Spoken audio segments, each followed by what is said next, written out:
quando as pessoas, nesse momento, Pedro, falam, né, sobre o normal, o novo normal, no campo da filosofia, essa conversa, às vezes, ela é um pouco estranha, né, porque nós nunca temos uma sequência que seja linear, né, em relação àquilo que é a vida em geral.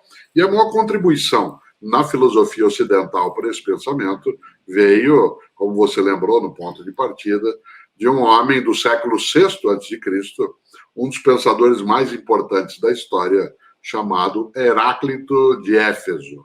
Éfeso, algumas pessoas imaginam, foi a segunda maior cidade do Império Romano.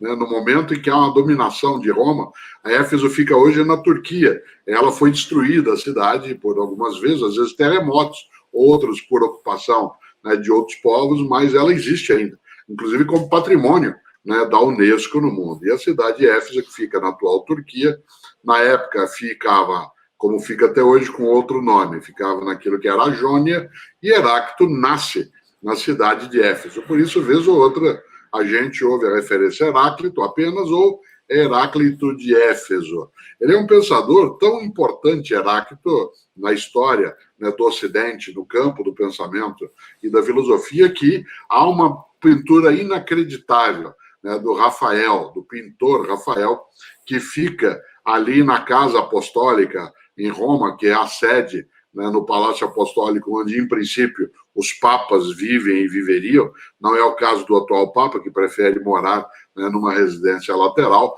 mas quando se entra dentro do Palácio Apostólico, na cidade de Roma, dentro do Estado, do país, o Vaticano, e eu tive o gosto, né, de fazer isso que eu vou mencionar agora, em junho do ano passado, 2019, quando Cláudio e eu lá estivemos. Ao entrar, se vê ali uma das pinturas mais exuberantes de toda a Renascença, que é a Escola de Atenas, ou a Academia de Atenas, depende do nome que se dará, pintada por Rafael, no qual ele coloca 21 pensadores de vários tempos e momentos, mas logo que você olha, né, o imenso quadro, você vê bem na frente, sentado, apoiado no que seria uma espécie de banco de mármore, Heráclito, que está ali representado. E Heráclito, ele é muito conhecido por uma frase dele que a gente nunca encontrou, a frase, né, desse modo, porque todas as vezes que vai sintetizar, né, a filosofia de Heráclito, se diz que um dia tudo pode ser juntado numa expressão que é pantarrei,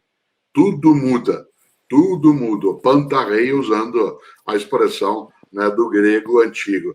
E é curioso, porque das obras de Heráclito nada ficou por inteiro, nada. Tudo que nós temos de Heráclito são fragmentos, pedaços que foram citados ou por discípulos dele ou por adversários de Heráclito. Olha que coisa, esta expressão pela qual Heráclito é tão conhecido, tudo muda, pantarrei, ela não aparece nos fragmentos que nós temos de Heráclito. O que ela aparece é na obra de um discípulo de Heráclito, chamado Crátilo. Esse sim, né, faz esse registro. E isso ficou para nós como sendo algo que talvez o próprio Heráclito tenha dito um dia, mas não há aí, né, um registro imediato disso no texto. Provavelmente Crátilo tirou essa ideia de um fragmento, esse sim existente, do Heráclito, no qual ele enuncia: ninguém, né, se banha duas vezes no mesmo rio. A gente diria, porque quando você volta, né, o rio é o mesmo, nem você é o mesmo. Portanto, é evidente que muito do que eu agora sou, eu era, mas nem tudo que eu agora sou, eu fui antes. Pode parecer um jogo de palavras, mas não o é. Concretamente, o que Heráclito queria enunciar é que tudo flui. Isto é, há uma fluidez permanente. Não é que tudo flui apenas porque as coisas passam, porque o pensamento de Heráclito tem que ser completado por uma ideia. Tudo muda, tudo se movimenta, tudo está o tempo todo em deslocamento por conta da relação dos contrários. Por exemplo, nós mudamos o nosso modo de ser, de olhar, de fazer. Por quê? Porque nós temos aqui, né, a luta do novo com o velho. Isso que é chamado de contrário, o novo é o contrário do velho, né? Essa luta dos contrários, ela faria com que houvesse um movimento. Por exemplo, se diria que algumas ideias avançam no campo da tecnologia, porque a tecnologia já estabelecida, ela entra em movimento de antagonismo com aquela que está chegando, e desse tipo, né, de combate, e a palavra usada por Heráclito será mesmo, combate, desse tipo de combate surge uma forma depurada, que nem é o completamente antigo e nem aquilo que é absolutamente novo. Por isso, nesses 3 meses, Pedro, sem dúvida, né, muito do que eu fui não sou, e muito do que eu sou agora, eu trouxe daquele tempo. Isso vale para todas as pessoas. Enquanto eu estava falando, né, tua menina pequenininha, né, batia, fazia ali um xilofone quase, fazia um sonzinho. Imagine, né, daqui, como eu brinquei comigo, daqui a 60, né, e 4 anos, como é que isso será, né, em termos de mundo. O que dirá ela, né, de 2020? Né, daqui a 60 anos. O que dirá de 2020? O que digo eu há 60 anos em relação ao que aconteceu, né, quando eu tinha 2 anos de idade? Isto é, 1956. Olha que coisa, se eu imaginar, coisas que estão na minha história estão também comigo.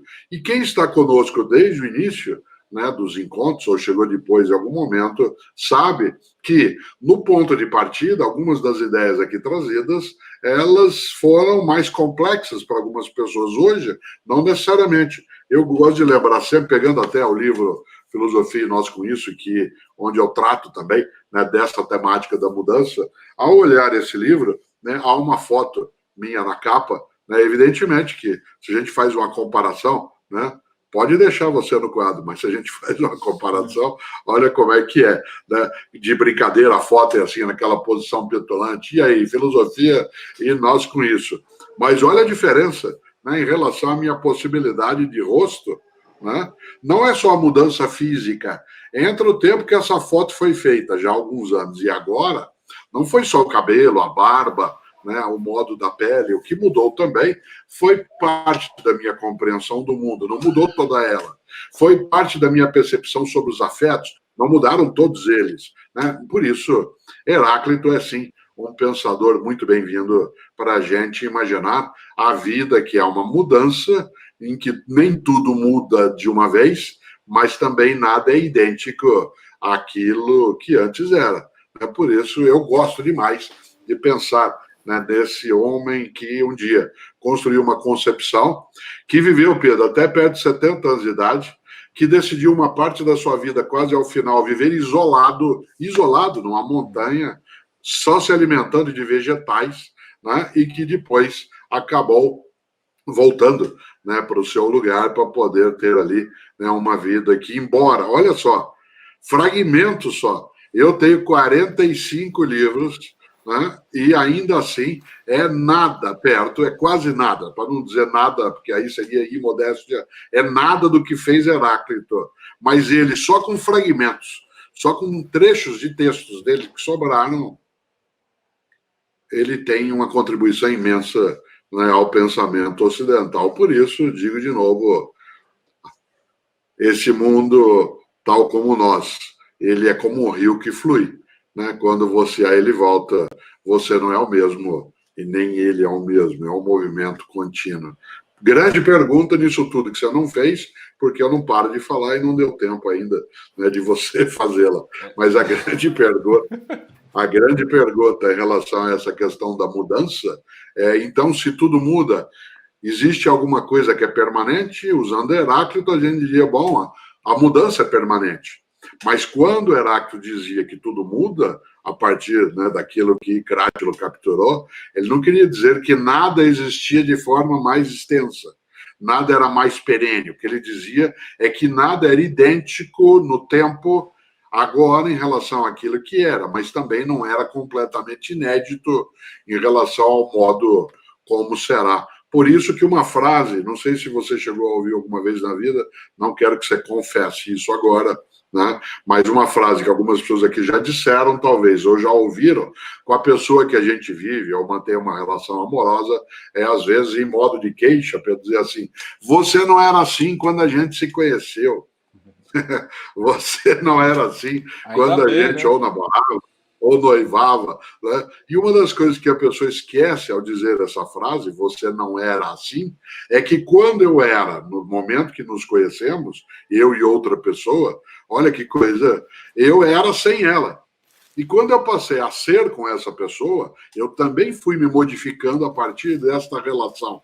E é claro que eu não posso hoje ser como eu era, né? Sem que quando eu era de um modo, a pessoa que hoje se queixa disso, não agora, em qualquer momento da vida, ela não existia, né? Na minha relação. Daí esse movimento que o Heráclito ia chamar de antagônico, não necessariamente brutal, mas sempre, né, de movimento que faz com que a vida seja mais cinemática do que estática.